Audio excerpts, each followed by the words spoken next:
खुलुमबाय रायजोफोरनि नोंथांमोन बयखौबो आंनि बे AS27 डिजिटेल बड' निउज अफिसियेल इउटुब चेनेलाव बरनाय थाबाय।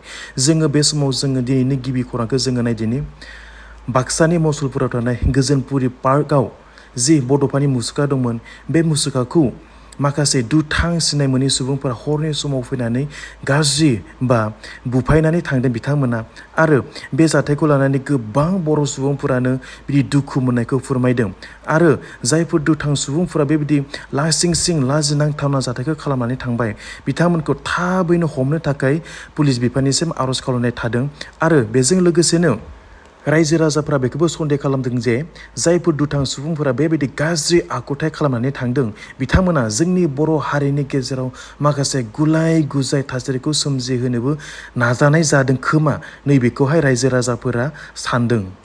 श्यामकानु महन्त एबा जाय बिथाङा जुबिन गार्गखौ सिंगापुराव लांदोंमोन बिथांखौ मैयानि दिनाव सिंगापुर पुलिस बिफाना खाबाय आरो थाबैनो श्यामकानु महन्तखौ आसाम पुलिस बिफाननि आखायाव गथायनाय जासिगोन। आसा खालामो फैबाय थानाय दिनाव थाबैनो जुबिन गार्ग बिथाङा न्याय एबा जास्टिसखौ मोनगोन होननानै जोङो आसा खालामदों। गोबां रायजो राजाफोरानो जुबिन गार्गनि रुंसारि जानायखौ दासिमबो बावनो हायाखै एबा बावनायबो नङा। बेखौ नोजोर बोनानैनो गोबां गुबुन दाब जायगायाव मान बावनाय हाबाफारि बियो दासिमबो सोलिगासिनो दङ। एबसुनि प्रेसिडेन्ट दिपेन बर' बिथाङा फैबाय थानाय अक्ट'बर दानाव सोमावसारनायनि मोनसे हाबाफारि लादों।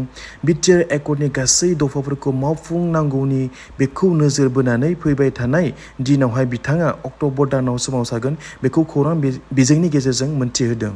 मेरापानिनि सासे लाइमोन सेंग्राया आसामनि जेसेबां लाइमोन सेंग्रा सिख्लाफोर दङ बे गासै लाइमोन सेंग्रा सिख्लाफोरखौ जुबिन गार्गनि रुंसारि जानाय जाथाय बेखौ नोजोर बोनानै सोमावसारनो थाखाय बिथाङा गुवाहाटीयाव खावलायदोंमोन आरो बेखौ नोजोर बोनानैनो आसाम पुलिस बिफाना बिथांनि बेबायदि खावलायनायखौ नुनानै पुलिस बिफाना बिथांखौ खानाय जाबाय।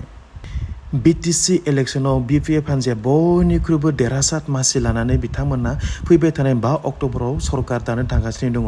बेखौ नोजोर बोनानैनो उलेमा काउन्सिल एबा मुस्लिम बिफाना बिथांमोना बिटिसियावहाय गावसोरनिफ्राय मुस्लिम बिफाननिफ्राय 3 EM मोननो थाखाय दाबि दैखांनायखौ जोङो नुनो मोन्दों।